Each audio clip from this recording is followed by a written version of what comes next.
I'm Patrick McGee. I'm the author of Apple in China, the capture of the world's greatest company. And I'm delighted to be here with Ike Fryman. Ike and I met last year, and then I actually randomly ran into him in San Francisco about 6 weeks ago or so. Probably the origins of this event, which is great. First things first, we would love for you to put your phones on Do Not Disturb so we don't have any accidental interruptions. Let me introduce Ike. So Ike is affiliated with every major institution I can basically think of. So he is a Hoover Fellow at Stanford University, a non-resident research fellow at the U.S. Naval War College's China Maritime Studies Institute. He is only 33 years old. I hope I'm okay to say that, 32. This is already his third book. Having written a book myself, it's a daunting task, and one doesn't really envy someone who's had to write 3 before they're 33, but that's ridiculously impressive. The last one before this was called The Arsenal of Democracy, Technology, Industry, and Deterrence in an Age of Hard Choices. And the other is One Belt, One Road, Chinese Power Meets the World. He has had fellowships at a couple of places you've probably heard of, Harvard, Columbia, and he holds 4 degrees in history and China studies from Oxford, Cambridge, and Harvard. And his new book is Defending Taiwan, A Strategy to Prevent War with China. Welcome, Ike. Thank you so much for being here. I'm such a fan of your book, and I hope we can get into it. Thanks everyone for coming. Well, Ike was just saying backstage that my book is about how how U.S. and China got married, and his book is looking at the potential divorce. Great way of framing it. I want to start with a hypothetical. If you woke up from a coma in 2050, I would love to know what how would I put this? If it's 2050, coma or not, do you believe Taiwan is fully independent as a country? Do you think it's the status quo where it's a thriving democracy, but it's difficult for actually to come out and say it's an independent country? Is it conquered? Has it been conquered by China? And if so, was it a peaceful unification? Something along the lines of Hong Kong. I hate to put it that way as a former resident of Hong Kong, but it was indeed peaceful. Or was it acquired through war? Or, option E, something I haven't thought of. Well, way to get started with the easy questions, Patrick. You know, if I were that good of a prognosticator, I wouldn't be here. I'd be making millions on Kalshi and Polymarket. I'm not going to answer that question, but I will say, I will say that we can all agree that if it's settled through war, that's a terrible thing. It's a terrible thing. It's the end of the world as we know it. It's not the end of the human race, but it is the end of the peaceful post-Cold War world, and in many senses the world of the post-World War II era, in which we enjoyed some measure of globalization, in which we didn't see great powers fighting directly. I think if there's any U.S.-China conflict, there's a meaningful risk that it escalates to include nuclear weapons and other weapons of mass destruction, cyber attacks on critical infrastructure, civilian targets, and the rest. This is unimaginable stuff. And the starting point has to be, we have a vital national interest in preventing this war. That's why the subtitle is A Strategy to Prevent War. On the other hand, we have a national interest, a vital national interest, in preserving an honorable peace. And what I mean by that is a situation in which the Indo-Pacific is not ruled by force by a single great power, that not only our treaty allies, but every economy in the region can engage freely with the world economy. And we believe that as a principled question, that Taiwan has the right to choose its own future. And whatever formula Beijing and Taipei can work out, we're okay with it as long as it's arrived at without force or coercion, and it's democratically acceptable to the people of Taiwan. And one of the reasons that this has become more important than ever is that the supply chains that sustain our modern civilization and which will become the fuel of the AI revolution all depend on this island and a few of our island friends and allies in the region. And that actually might not be obvious to everyone in the room and certainly not to people watching on YouTube. So could you just give us a primer? What makes Taiwan so vital, so important to global supply chains?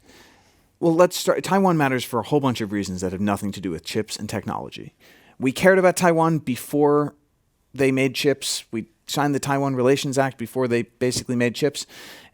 We care about them more now and for different reasons. But let's talk about the supply chains for a minute. To make an advanced semiconductor, this is the hardest thing in the world to make. Chris Miller has demonstrated this wonderfully, our mutual friend, Chip War, in his book, Chip War. Yeah, everyone go read it, buy it. It's a fantastic read. After defending Taiwan. After defending Taiwan. And Chris shows how to make a semiconductor, we're talking about designs that are by and large made in the United States, but chemicals from Japan, the purest chemicals in the world, extreme ultraviolet lithography machines from the Netherlands, which are some of the most precise pieces of equipment in the world made by a single company, high bandwidth memory chips from South Korea, which are basically made by 2 companies in South Korea. And then all of that magic happens and the pieces are put together in Taiwan, basically by one company, the Taiwan Semiconductor Manufacturing Company, TSMC, which makes 90% of the world's advanced semiconductors and 99% of the truly cutting-edge NVIDIA chips that are training the next generation of models. Yeah, it's wild. So Taiwan is ahead by 5 years to 10 years. They were ahead by that much 5 years ago, and they will probably be 5 years from now. If I can give one anecdote, I was in Taiwan a month or so ago, and I was at the TSMC headquarters talking to them. And they pointed out that TSMC was now worth $1 trillion, making it the 6th most valuable company in the world. And the 5 companies more valuable than it all have one thing in common. They are all TSMC clients. That's right. Yeah. The degree of specialization, of expertise, human capital that goes into these TSMC factories is unbelievable. We poured $150 billion into this problem in the Biden administration. We barely made a dent. TSMC, we twisted their arm. We offered them investment, if co-investment, if they would go and build a fab in Arizona. They're right now producing at the 4 nanometer node in Arizona. That's 1 generation behind the TSMC facilities in Japan. Proof that Japan is just better at doing all this advanced manufacturing stuff than we are. And 2 generations behind the leading edge fabs in Taiwan, which are now at the 2 nanometer. And worth pointing out, because I think a lot of people don't know this, Taipei, the government, has actually mandated that the bleeding edge nodes will never be outside of Taiwan. So, right? Oh, yeah. They're way too smart to let us have the so crown Japan, jewels. Arizona, et cetera, will always be at least 1 node behind so that the most cutting edge stuff is not taking place outside of Taiwan. And maybe you could explain the Silicon Shield to, give some rigorous analysis to that. So Silicon Shield is the term that is sometimes used to suggest, well, if Taiwan makes all the chips and America's dependent on the chips and China's dependent on the chips, well, then they're protected from attack or invasion or any of that because any one of these scenarios pretty much immediately results in these fabs being taken offline, which means instantaneous global stock market correction. You have 7 companies, all of these tech companies that are holding up 40% of the S&P 500. And what happens when they lose their access to chips? But also the supply chain shock, which means you can't make cars, you can't make smartphones. This is a global recession, if not depression, that hits immediately. Yeah, Nicholas Kristof from the New York Times has a really great quote. I mean, great in the sense of entirely depressing, but he calls TSMC the only company in world history where if it were to halt production, it would cause a global recession.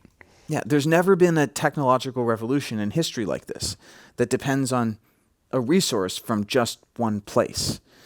And that means the stakes are high. We don't want these fabs to be taken offline because that's devastating. We don't want them to fall into China's hands either because right now in the AI race with China, China has real advantages in a lot of areas, but they are bottlenecked by compute.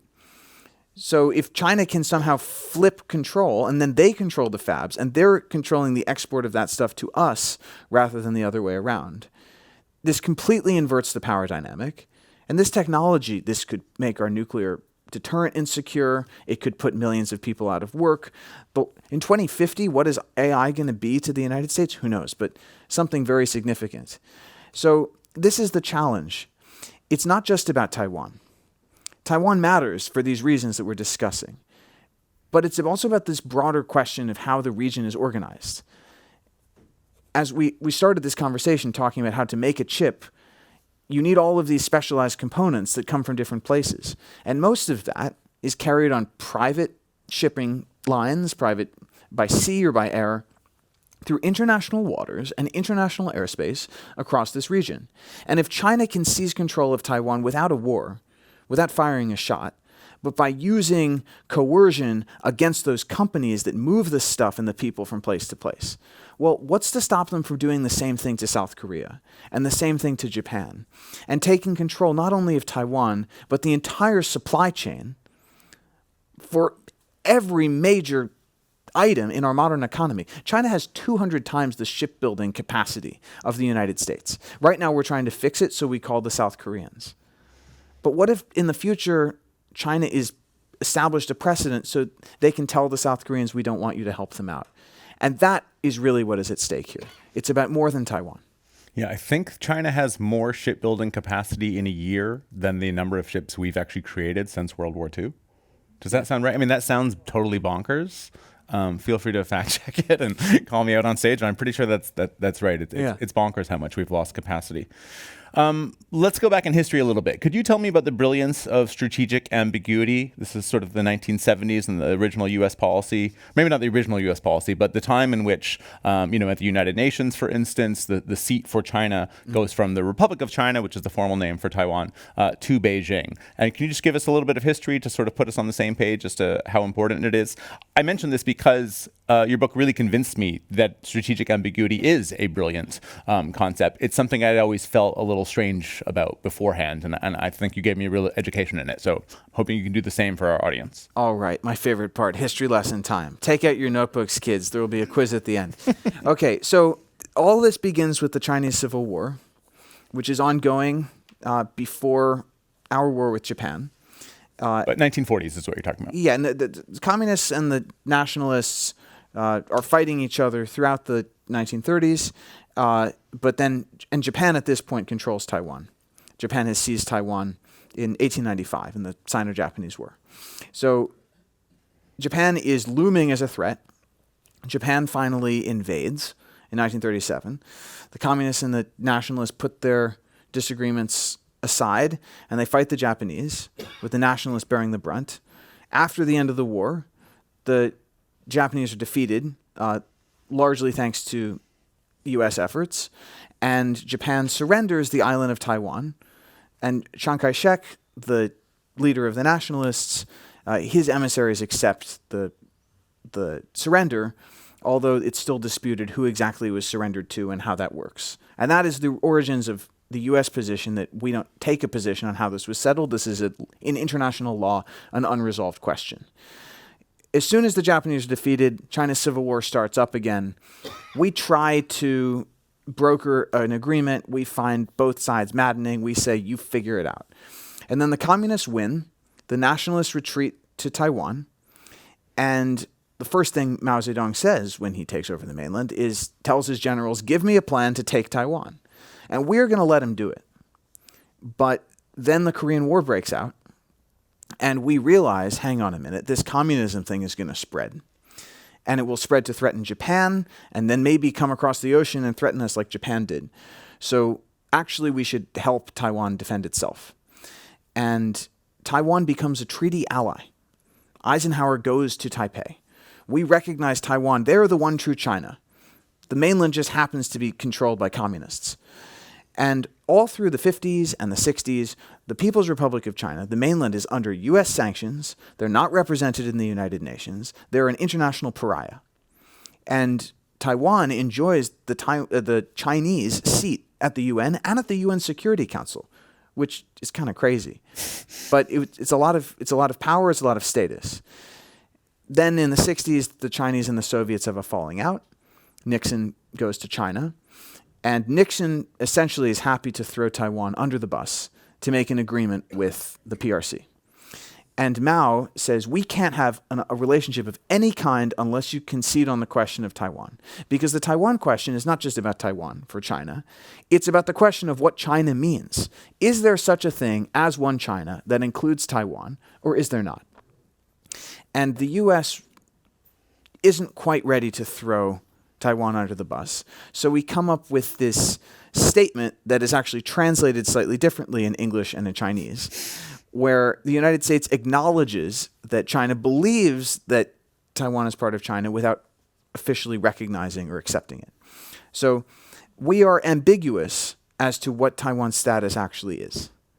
But what's called strategic ambiguity is a slightly different thing, which is when we normalize our relations with the People's Republic of China. We set up embassies and so forth in 1979. There's this question of what happens to Taiwan. And Congress passes the Taiwan Relations Act. And the Taiwan Relations Act says we're going to treat Taiwan like a country in every respect except we're not going to call it a country. And we will regard any effort to change Taiwan's status by violence or by coercion as a grave threat to our interests. In other words, work this out peacefully, but if you don't do it peacefully, we have the right to intervene. And at that point, the U.S. military is so overwhelmingly powerful with its Navy, with its Air Force, that there's no question. If China tries to move against Taiwan, the U.S. can go in and ensure that it loses.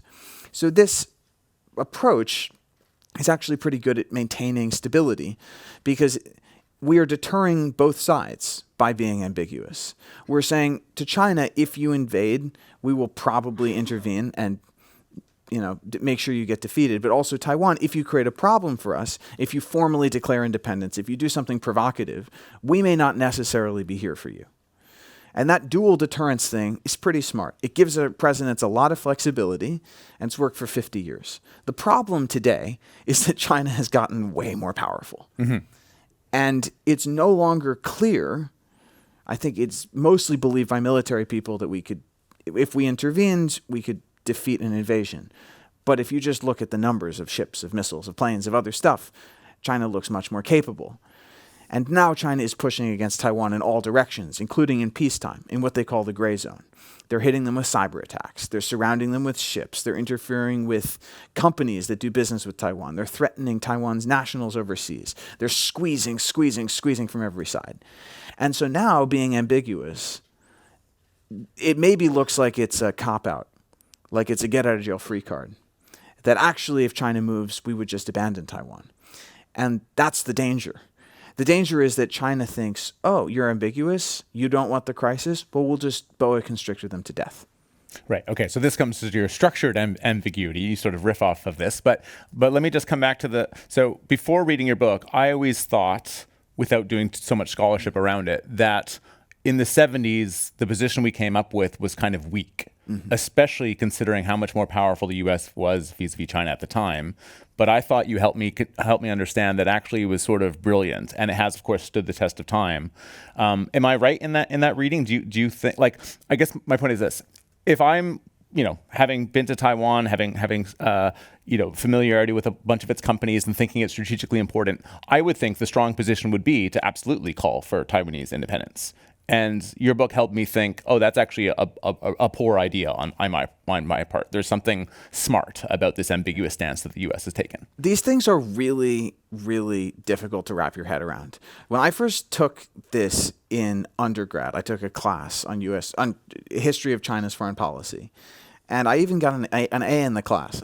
Blame grade inflation, and I didn't really get it. And then I took it again in graduate school, and I read all the same things again. And I did the seminar, and I still didn't really get it. And it was only with working on this book, looking at the same text for the third time, that I got it. And the reason is we have been layering ambiguities on top of each other for 50 years. And China has a diplomatic practice that makes it more comfortable with ambiguity than ours. And so there's just not that many people in our system who know exactly how it's like turtles all the way down, but like ambiguity all the way down. So there's not a lot of people in our system who know enough about it to be able to deliver the lines correctly. And as our policy gets more complicated, it's like one of those games where you keep going around the circle and adding an extra line. So it's become like a totem or like a magic incantation, our One China policy. Because you have to say it's our One China policy based on or guided by the 3 communiques, the 6 assurances, and the Taiwan Relations Act. And then it goes on, and there's like a paragraph and a half, and you have to memorize it, and you have to say it exactly the same way every time. And if you don't, either people in Beijing get freaked out or people in Taiwan get freaked out. So the difficulty is that now this has risen up the agenda So it is no longer just an issue to be handled by a dozen nerds in the State Department and taught in graduate seminars. It's actually a live issue, and our public communications about this stuff matters. And that makes it really hard.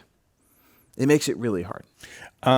Military intervention, you have a pretty cinematic chapter about what it might be like to all of a sudden experience a wave of attacks in China. I don't know that we need to go through sort of the hypothetical blow by blow of that. And in a certain sense, the military intervention strikes me as less likely and therefore probably less interesting than what might happen between now and the next 30 years. Well, it's interesting if you have a dark... Yeah, but there's something more for dark scenario. If you sort of take the stance of Xi Jinping, it strikes me that the non-military way of absorbing China is the more likely one, the way that's less likely to bring on enemies and sort of ruin China's export-oriented economy.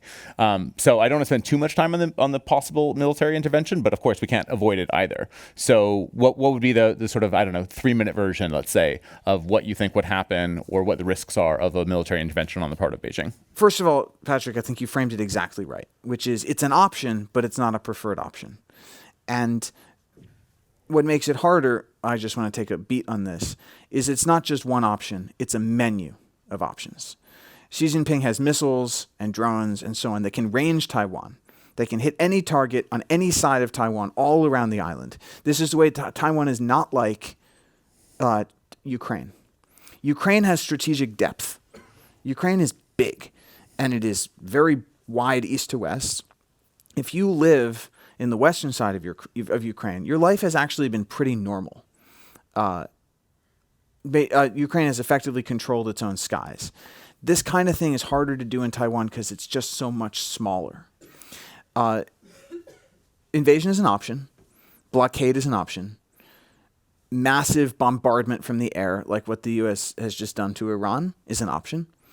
Decapitation of Taiwan's political and military leadership is an option. That with missiles, with special forces that Beijing has got on the ground. They can also do partial blockades, though those are tricky to do and probably not worth doing. If you're going to do a blockade, just do it. And then they've got this whole array of what we can call gray zone scenarios, which are not fully invasion. We'll talk about those later. The thing to understand about these military scenarios is that it's not like you pick one off the menu. You can combine them in combination and in sequence. So you can try an invasion, and then if it doesn't work, you can fall back to a blockade. Or if you start with an invasion, you might want to start with a bombardment and a decapitation before you invade. So if you're the United States and its allies and you want to prevent against this, you have to be very systematic in making sure that there's no one pathway on the scenario tree that China can think leads to certain victory, even if it's ugly. Now, the reason why these scenarios are hard for China is mainly that the geography is difficult. Taiwan is like a mountain fortress. Most of the island is completely impassable mountains. And the Taiwan Strait is a nasty body of water. It's foggy. There's powerful winds. There's huge waves. And the islands in the middle of the strait, the trees grow sideways. It's so windy. And there's like a few weeks every spring and a few weeks every fall where the weather is consistently good. And pretty much the rest of the time of year, you're rolling the dice. And then if you want to actually take the island and you assume that they resist, and they may not resist, but you have to assume that they would if you're Beijing, you have to deliver some number of tens of thousands of troops to the beaches, probably minimum of around 20,000, possibly more. Or you have to seize an airhead, which is harder to do, basically an airport that you can use to land stuff in. And then you have to possibly keep supplying those people over a very long period of time if they have to fight their way into the island. So that's a non-trivial thing. And now, as Ukraine has shown us, it's getting easier to shoot down aircraft and helicopters. So if you're taking guys across the strait in these amphibious ships, these crafts that are made to sort of roll up close to the beach and then the guys storm the beaches, it's a bloodbath. And you have to potentially use the same ships to go dozens of times. And if you lose a certain number of those ships, the whole thing can go catastrophically wrong. That's why there's lots of scenarios in which the opening few days seem to look really awesome for Beijing. They get all these guys on the ground. They think they're winning. And then all of a sudden the logistics tail gets cut and they say, oh shoot, these guys are going to get mowed down. And it's very hard for them to know what quantitative margin they need because so many different pieces of this operation have to go well at the same time. They got to take control of the skies, of the surface. They got to deal with American submarines. If Taiwan is using drones, if they're using mines, like the problems just multiply. So yeah, it's possible. But if Beijing rolls the dice on this and fails, I mean, it's an ugly situation for Xi Jinping. It's much better to take the island for free, particularly if you can take them for free with these semiconductor fabs intact. Yeah. Yeah, I think what your book convinced me of is that the military strategy would be really poorly served by Beijing, because not only is it really difficult to actually take the island, but you would have an international backlash similar to what maybe Russia experienced after going after Ukraine. Paradoxically, I would say also the U.S.'s difficulty in combat with Iran right now actually makes me feel a little bit more optimistic about Taiwan, because obviously they would be playing defense, and the role that they're playing in defense in terms of what we're seeing with what are the terms, like $5,000 drones can take out $20 million combat jets and so forth. So. Do you agree? What is the war with Iran exactly about that's Taiwan? exactly the right framework. Taiwan is becoming what they call a porcupine. So they're learning to if Taiwan can handle the bombardment that they would expect at the early phase of this, and that's a brutal thing, but if they can handle the bombardment and they can have the command and control for their units to know what to do and talk to each other and operate, it's relatively cheap to use dumb naval mines or drones or other kinds of capabilities like that to make the Taiwan Strait a hellscape. Yeah. Now, obviously, these are terrible scenarios. No one wants to do it, but it's possible to advantage the defender for a tiny, tiny share of the price. And I would wager that this administration is doing an enormous amount undiscussed in public to help Taiwan improve its defenses. And as we see more and more that drones are becoming more capable, that math works in Taiwan's favor.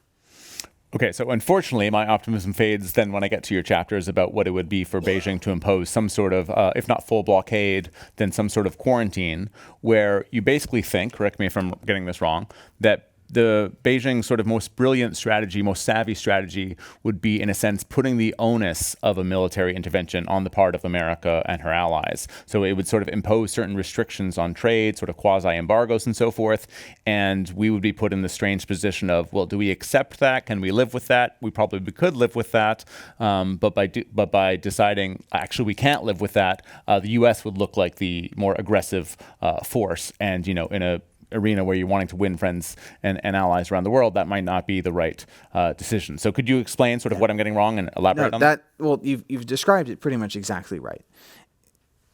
Think about Pearl Harbor for a minute.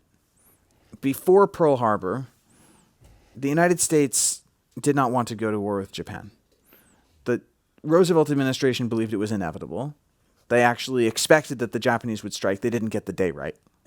Oops. But they knew that Japan would strike first. They actually welcomed a first strike because they thought it would make it easier to persuade the American people why we should go to war with Japan. Similarly, I think if China's opening move were a massive bombardment of U.S. bases in the region, or firing anti-ship ballistic missiles at U.S. carriers, and sink a carrier with 10,000 Americans on the bottom of the ocean, now that would be a terrible tragedy. And it would be, in a sense, a very effective first move. But it might be strategically really stupid because it might activate the United States in a way that we are not really easy to activate in peacetime, as well as regional allies and partners and the rest, to form a coalition to resist. And similarly, if China moved against Taiwan in a way that disrupted the supply of chips from these factories to the world, Beijing would be creating the global financial crisis and the recession, and it would be all their fault. So it would be much easier to persuade the American people, look at this terrible thing that China has done. See, you are experiencing every day when you see the shortages of this and that, why we need Taiwan. Now we have to build a coalition and go fix it. But if Beijing engineers a situation such that they take control of Taiwan unless we choose to have the war or the economic crisis, then that burden is all pushed onto the president. And maybe Beijing can engineer a scenario where the Americans can tell themselves that everything's fine and that the status quo is holding, and the options are escalating into a war or accept the economic crisis. And in that scenario, they're betting maybe we will just accept a quiet surrender rather than accept the enormous short-term shock and risk of the crisis. Yeah, you have some specific scenarios. So here's what it would look like. Imagine that any day tomorrow, Beijing says, okay, as a matter of our national customs law, any ship, any aircraft that comes in or out of Taiwan first has to clear customs at a mainland port. That's it. We're not telling you can't send energy and food to Taiwan. We're not saying that you can't send chips to the United States, but we just want it to be clear that that's happening pursuant to our law. United Airlines, UPS, FedEx, Maersk, MSC, the companies that carry stuff and people to and from Taiwan are just going to comply. They're not going to pick a fight with the People's Republic of China. They're going to say, well, this is basically Chinese anyway. China is asserting the right to control these approaches to Taiwan and the international waters and airspace. Fine, okay. So all of a sudden, 90-something% of the traffic in and out into the black hole, never to be seen again. And if the United States says, okay, fine, we don't have a financial crisis. The market doesn't necessarily break down. Apple can keep building its phones. We can pretend like everything is normal, but everything is not normal. Because now Beijing can use who and what comes and goes from Taiwan as a dial of coercion. And they can turn it all the way to the end, which is no one comes and goes or nothing comes and goes that we don't want. And that is how they get the chips. That is how they get the fabs. At some point, we always have the option of declaring a war. We always have the option of blowing up the fabs. But do we want to? If we let them get away with the initial claim. So that is I think the scary scenario. And what's particularly tricky about it is they can salami slice their way to that through many incremental steps. First by saying, oh, this flight that just took off from SFO bound for Taipei, Ike's on the flight. Could you make a pit stop?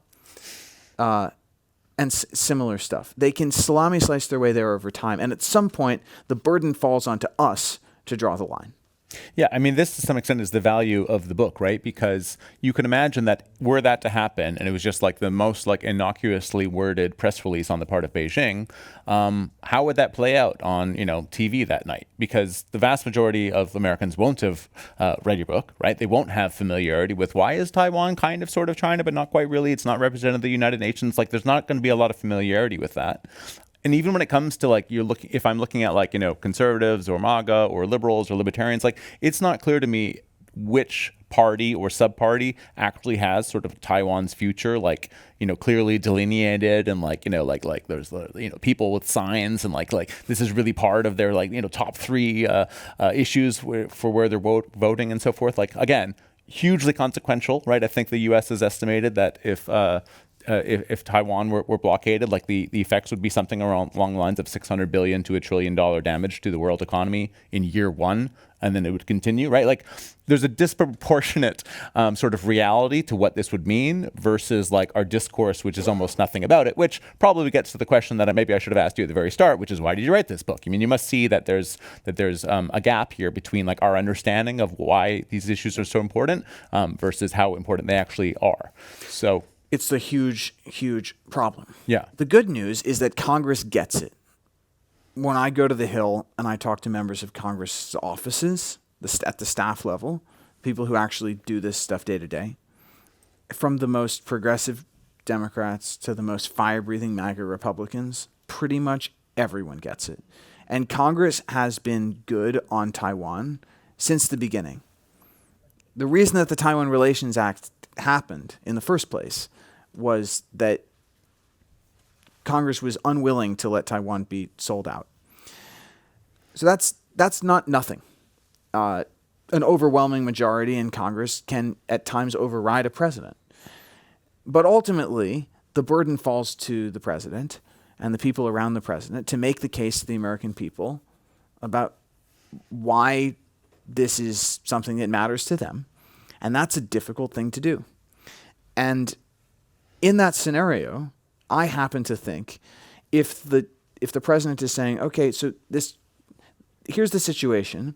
We're going to take steps that are going to, China's offering you not a particularly big economic shock or none at all, but we're going to create a global financial crisis and Great Depression. I think that's a much harder sell than China's doing this dangerous thing to try to take over AI and the rest, and we're going to do it in a way that doesn't cause a Great Depression and a financial crisis. I mean, what do you think is the easier argument to make? Right. But when we think about these scenarios, the temptation is to make it all about punishment. And punishment is a useful thing to prepare for in these extreme scenarios like the war scenarios. It's less easy for me to visualize punishment being the first tool that we reach for in one of these more ambiguous gray zone crises where you need the American people to come along. And a lot of people are going to be whispering, why do we really care anyway? Yeah.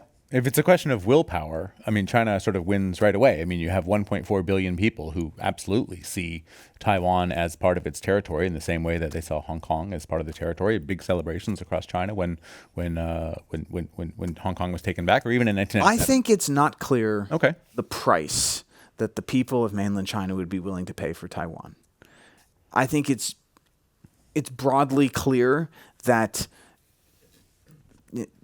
70-something years of propaganda have worked, and there's a widespread belief Taiwan is part of China. This is a question of our historical pride, our nation, whatever. That's true. But are most people in mainland China excited to fight a war, risk nuclear weapons, sacrifice their kids' economic future? I agree with that. I think what I'm referring to is that your average Chinese person certainly knows about the national rejuvenation goals of the PRC and the sort of the 2049 hoped for deadline and so forth. And you contrast that with like American understanding of why Taiwan's important. You know, it's night and day. That's true. That's true. The status quo has worked pretty well for China over the last few decades. And I think the U.S. argument has to be, there's no reason why we have to sort this out now, at least by force or coercion. We want to create the conditions for Beijing and Taiwan to work this out on a timeline of their choosing in a less coercive way. But yeah, it's true. I think it was Saturday's cover of the New York Times that talked about there's experts having concerns about U.S. military stockpiles, obviously because of the ongoing war with Iran. Doesn't that put us in a particularly precarious position right now in terms of defending Taiwan? It's not a good position to be in at all. We've used between 25 and 40% of our long-range precision munitions. So these are things that we would use to, God forbid, if we had to fight, to sink China ships, to shoot at their aircraft, to hit other important targets from standoff range without putting U.S. ships, U.S. aircraft, and so on in danger.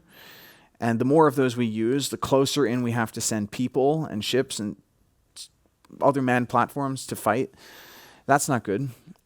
It also undermines our credibility in the eyes of our friends in the region, particularly Japan, because Japan could be targeted at any time.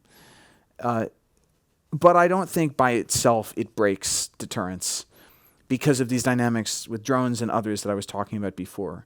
If Taiwan is just a really hard target, and they are becoming a harder target every day, it's still not in Beijing's interest to roll the dice, even if the missile math changes. And so not to go back to the original question that you didn't want to answer, but the reason why I brought it up is, you know, I've spoken to Taiwanese people that live here, and the reason they live here is they feel like they're about to start a family and they're not confident in Taiwan's future. I'm sure you've met, you know, many more people along those lines. There's something about the trajectory right now, I assume, that disquiets you and makes you feel that we're not on the right pathway. Is that a correct observation? It's terrifying. Yeah. It's terrifying. The only way that we're going to deal with this problem is if we recognize that this is too big to be a political issue, and this is too big to be an America First issue. This has to be all in, every instrument of our national power, working with our allies, working with our non-allied partners. And you can disagree about many of the particulars about how you do it, but you have to start with the recognition that the stakes for this just could not be higher for the United States and for the next generation of Americans, let alone for our allies. And we need to find some way of talking about this issue that is depoliticized and that recognizes that allies have a crucial role to play. I happen to believe that deterrence can hold.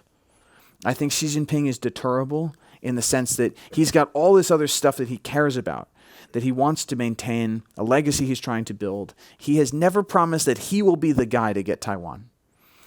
And the way you deter him is by waiting him out, one day at a time, persuading him, today's not the day, today's not the day. But you need a solution not only to deter him from attacking, but from pushing in this gray zone with the boa constrictor strategy to think that he will face no pushback or consequence if he leads us to a crisis. Because if you don't persuade him of that, he is going to lead us to a crisis, and this will be decided by a crisis, not a war. We should deter that crisis. I only have a couple more questions for Ike, and then I'll ask the audience. So just feel free to start, mentally gearing up for what questions you might have. I love that point you made in your book about this, which is that my assumption would be that we should be telling Beijing, you're never going to have Taiwan, never going to happen, get it out of your minds. And actually, you have something a little more strategic, which is to sort of emphasize, and again, correct me if I'm getting this wrong, because it's important, that actually it's sort of in our interest to think that, no, one day you might actually have Taiwan. So just be patient. Time's on your side. Sort of let China think that way, and then just make sure that the horizon is never actually getting closer. That's exactly right. That's exactly right. That is how we've done it for 50 years. Beijing has thought that time is on its side for 50 years. And we will need to continue to be skilled at diplomacy, to engineer a situation where they think that time is on their side when it's actually not. Or that they will never be in the position where they're willing to take us to the brink. Going to the brink with Xi Jinping is not a nice place to be.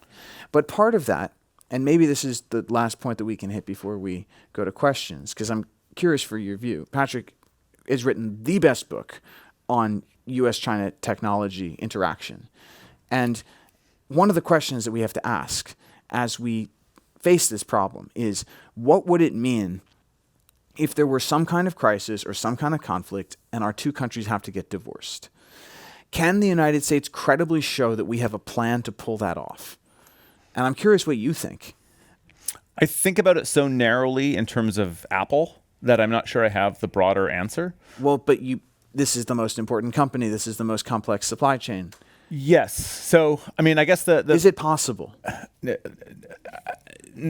So I'm horribly pessimistic about this. I'm this golden retriever of a Canadian who just wakes up optimistic every day. And yet on this particular issue, I'm thoroughly pessimistic. What I mean by that is to understand how complex just the iPhone alone is to understand that there are 1,000 components in the iPhone. Apple makes at peak season more than 1 million a day. So you do the math there. That's doing the logistics and the just-in-time production for a billion components per day.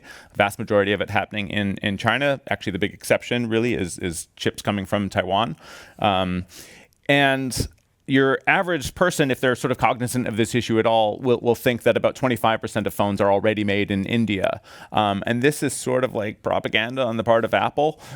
It's really not clear, or it's not really not true at all. So for instance, if that were true, you would have a sense of if, stuff hit the fan in China, well, thankfully, we've got 25% of our phones made in India, right? That's the sort of sense you get from reading press releases and reportage. And that's just not true at all. The 25% of phones, quote unquote, made in India are completely dependent on the China-centric supply chain for those 1,000 components before the final step is taking place in Karnataka. So if the more I understand about the depth and breadth of China's supply chain, its industrial prowess, etc., the more and more I think this really can't be built outside of China. And even if Apple, for instance, had a magic wand where they could make it take place in India, they frankly wouldn't want to. They have a $70 billion retail business in China. If Apple becomes the poster child for Western company de-risking from the country, all of a sudden they would have a problem with millions upon millions of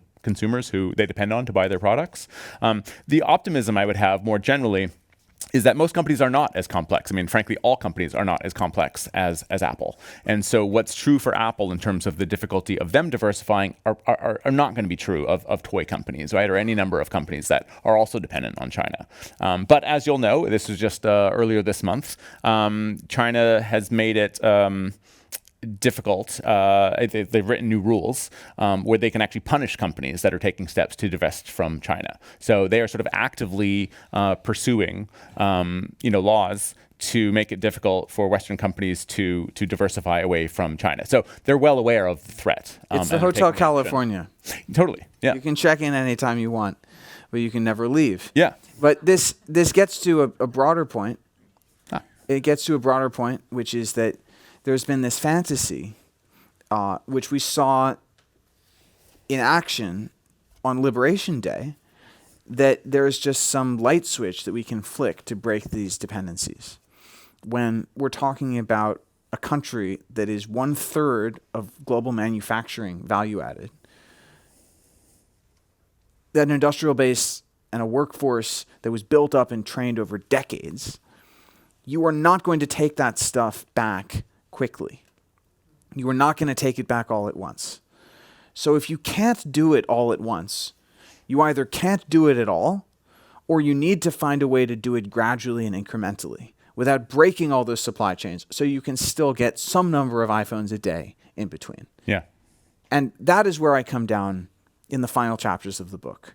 I call it avalanche decoupling. It's like a slogan.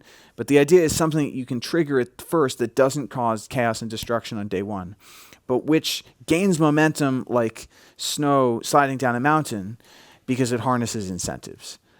And the way you could do that is with a tariff that moves, starts very low, creeps up over time, or maybe you can do it with a quota that comes down over time.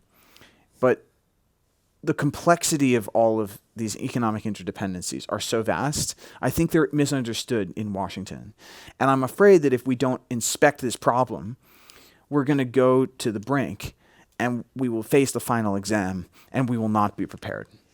Tariffs have also become this really politicized tool where if it sounds like you're supportive of tariffs to some degree, it sounds like you should have a red hat on. And yet, I'm supportive of tariffs to some degree, but I just don't like the blunt approach, the sort of like all-in-one approach that was taken on Liberation Day. We could have tariffs that are sort of sequential and have guidelines if they're met. If they're not met, they go up and so forth. But of course, they would also have to be in conjunction with our numerous allies. I mean, how many allies America has is actually one of the biggest differentiators versus China. I think China formally has one ally, North Korea, and it has some other partnerships with Iran and Russia. It's a good ally to have. They got good parties. But nothing like what the U.S. has. And so instead of tariffing Canada, my home and native land, we should be working with them. So it's anyway, my point is just some of the policies are maddening, but just don't maybe think of tariffs as just like some sort of really bad policy. The way they've implemented, I think, are quite bad, but they could have a role. I don't know if you agree, but. And that's absolutely right. You have to do this stuff together with allies because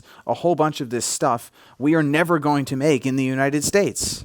Yeah, ally shoring versus reshoring is also just something I'm obviously. But not just ally shoring. What about India? What about Brazil? What about Mexico? These are all allies. They're not treaty allies. Okay. But the point is, if you are trying to command and control where every one of these supply chains moves for the 1,000 things, you only need one of those to not work, and you can't make an iPhone. So it's much easier to set in motion some incentives so that the Apple can go around the world and source those products from other countries and figure out the best place to do that, where the factories can be, where the workers can be trained, and so on. And that involves a more hands-off approach rather than doing one deal at a time, one product at a time. There's a temptation when the U.S. is doing economic statecraft to do this, and it feels satisfying to do deals. But one deal at a time, you are never going to replicate the supply chains just for an iPhone. And if you can't do it just for an iPhone, think about the everything else. Yeah. Okay, enough from me. Here are questions from the audience. Why are the Taiwanese people not more supportive of increasing Taiwan's defense budget when the threat posed by the PRC military is so clear? What can the U.S. do to make Taiwan's military more capable? This is a fascinating question because people in Taiwan are not naive about the problem or the challenge that they face. They live with it every day. And at stake is their lives and their parents' lives and their kids' lives. And there's this tendency of Americans who are new to this issue to go to Taiwan and lecture, as if Taiwan is not aware. So there's basically two schools of thought, and they're both plausible readings of the facts. The first, which is the reading of the ruling party, the DPP, is crudely, we're an independent country called Taiwan. We're just not supposed to say that. We make the chips that everyone depends on. The Americans need us for their defense, for their alliance structure in the Pacific. Therefore, if China moves against us, the Americans will come. Our job is to be, robust enough that the Americans will come. If the Americans don't come, we're cooked. And so, hopefully, it all works out. And that's not a crazy position to take on its merits. The other position, which is the KMT, the opposition party, actually the successor of Chiang Kai-shek's party, says, actually, let's be real. We are never going to be an independent country. In fact, there is one China, and Taiwan is part of China, but we have a different understanding about what that means than what the mainlanders have. We need to come to an understanding with the mainland through diplomacy. The Americans are unreliable. The Americans may or may not be using us. They want our chips and then they'll abandon us. The Americans might drag us into a conflict. The Americans might turn us into Ukraine. We don't want to be Ukraine. So we don't have a good hand. And the only way to buy ourselves time is through diplomacy and showing Beijing, don't worry, we're not just some proxy of the Americans. You should feel no time pressure to attack and just keep buying time day by day. And these are two plausible approaches. I'm caricaturing them. But the challenge is they each caricature each other. Right? One says the other are surrenderists. The other says that the other is crazy pro-independence lunatics who will start a war. And this argument is litigated in every Taiwanese election, which is hard because for the United States, this is a democracy. We want to support their democracy. China's trying to extinguish their democracy. We need to be able to work with both sides. Yeah, one thing that's great in your book is just really cautioning policymakers, because I think it's very much geared towards policymakers, right? Of not taking sides in intra-national debate within. So with the KMT specifically, to get to the question, they don't want to spend more on military stuff in a way that makes it seems like they're becoming a U.S. proxy. Mm-hmm. They're happy to spend more on military equipment if it's not U.S. stuff. And they're happy to do certain kinds of collaboration with the United States if it's not public. But it's different. It's a different kind of military relationship. I love this question. Based on Patrick's book, Apple in China, what do you think major U.S. companies should or shouldn't do to lower the risk of China taking Taiwan? No. I think you have to answer that. Diversify the supply chains as much as you can. There are some companies, and I've talked to a few of them, that have the view, well, if we ever get to the brink, we're just going to call up the president and we're going to say, you can't do this because it's economic Armageddon. You have to cut a deal that lets us continue to do business with China and or Taiwan. And that's that. And a lot of corporate America believes this. And they will never say it in public because Congress hates it, but that's what they believe. And that's what they are planning to do. And if that's actually what you think is a good strategy, then maybe the solution is don't decouple at all, baby. Let the good times roll. Keep doing business in China. It's a costly thing because in so many cases, China has achieved these economies of scale that you cannot get the same stuff for a decent price anywhere else in the world. In some cases, in specific industries, the government is moving, taking incremental steps, but it's hard. I think working with the U.S. and allied governments to try to bring together pacts of aligned countries and thinking about it industry by industry is the way to do it. But it's going to depend on whether you're a lumber company or a toy company or something else. We are not going to decouple from China meaningfully in advance of a potential crisis. I just don't think we will. What I would point out is that Taiwanese foreign direct investments was, I think, 83% directed into China as recently as 2013. That number has since fallen below 5%.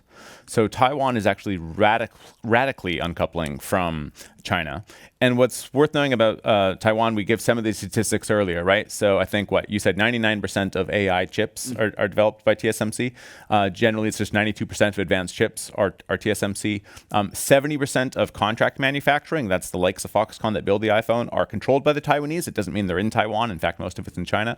And the data centers, AI data centers that are sort of actually providing growth to the U.S. economy and sort of the lifeblood of the 21st century at the moment, I think that is around 90% Taiwanese based. So a company like NVIDIA that actually has a Taiwan-based, Taiwan-born entrepreneur, Jensen Huang. I mean, he's working with companies like Wistron and Quanta, these companies that actually sort of became experts through the Apple supply chain over the last 20 years. And TSMC is NVIDIA is reliant on those companies for doing that work. Anyway, my point is Taiwan has just world-class expertise at sort of a per capita that no other country has. But they're too small as an island to actually develop these capabilities on their own. They need a partner. And for the last 4 decades, they've basically found that the easiest partner is across the strait, same language, working in China. But they are the ones who are radically changing that. And I would sort of think American officials, but all sorts of other officials, whether it's in Mexico or Canada or India,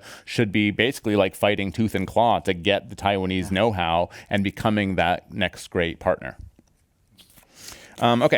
Given U.S. decline, how has Taiwan's strategic option set changed? Who else could help China? Who else could help versus China, maybe? Or can Taiwan reach a deal with China?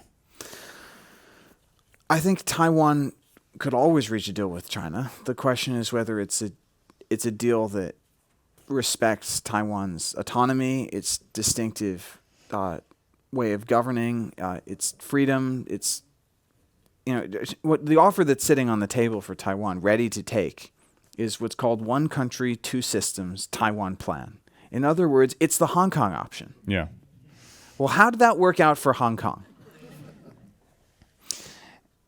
Taiwan could take that deal, but if they take it under duress with a gun to their head, the longstanding principled U.S. position is that's a bad thing, because what if Beijing presents other countries in the region, including countries like the Philippines or South Korea, our treaty allies, with similar kinds of offers?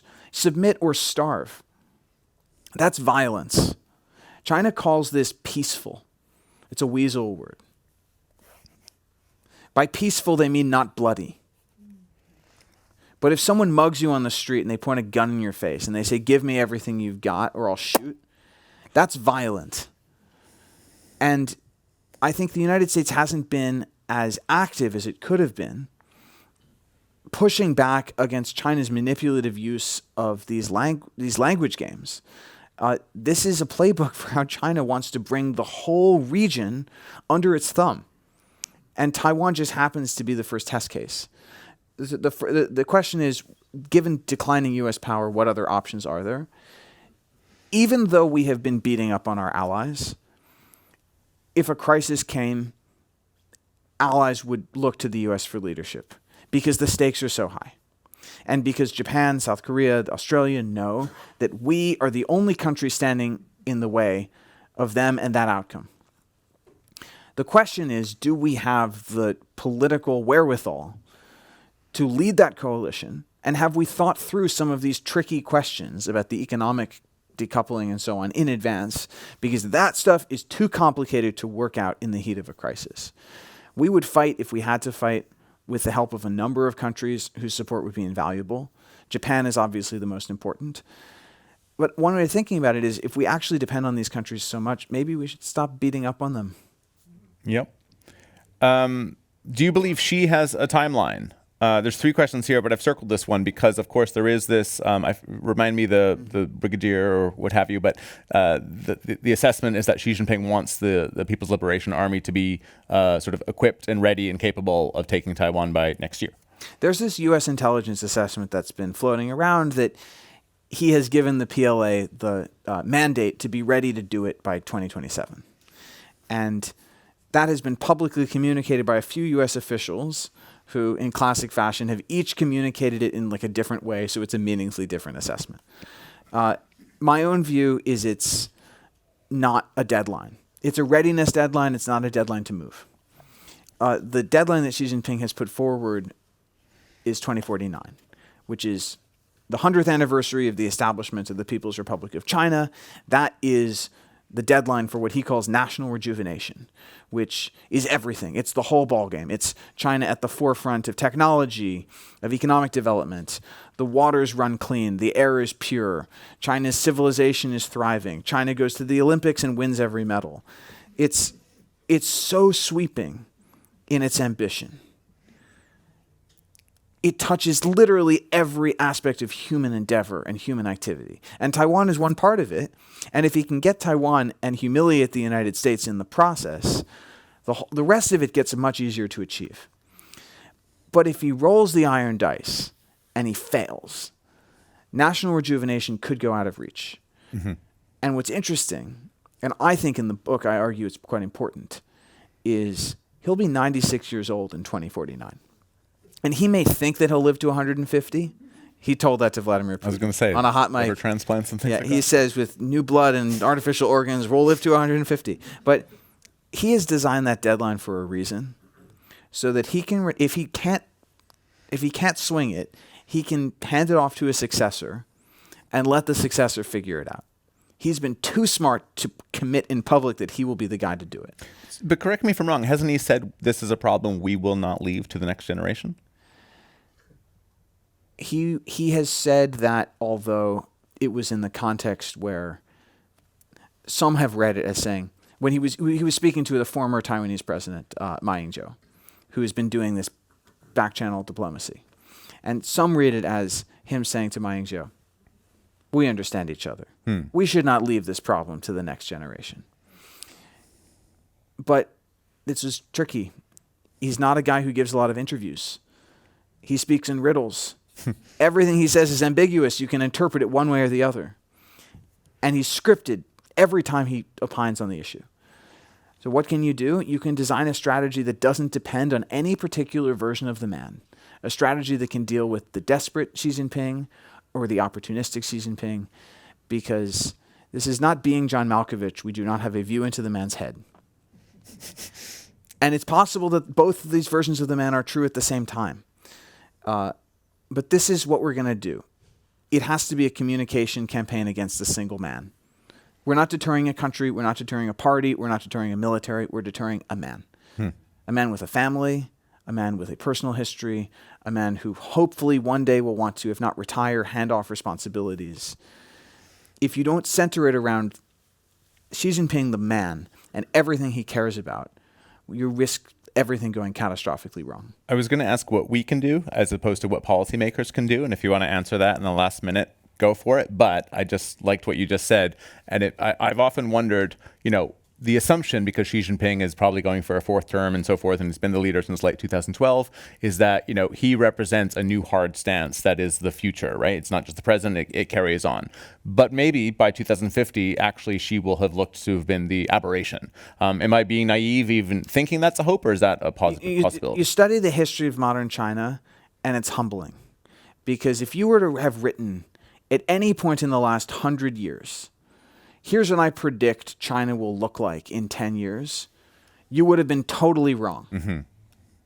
You can play that game 1900 to 1910 to 1920. You can play that game all the way through. More than any other major country, they have had a wild 20th century. And there's no reason to think that won't continue, because it's such a personalistic regime. And any successor to Xi Jinping is likely to be a generation younger, have come of age in a very different context, not have lived through the abuses and traumas of the Cultural Revolution, will just be a different person. And will have to consolidate power and so on. So I think there is really something to be said for waiting out this particular guy who might have this very particular sense of his own place in history. And what can we do? Call your congressman, call your senator and say, what's the economic contingency plan for the crisis that doesn't blow up the world economy? Can you ask the U.S. government to publish it, please? All right. On that happy note, the book is Defending Taiwan. Give it up for Ike Fryman. Thank you. Thank you. Appreciate you doing this.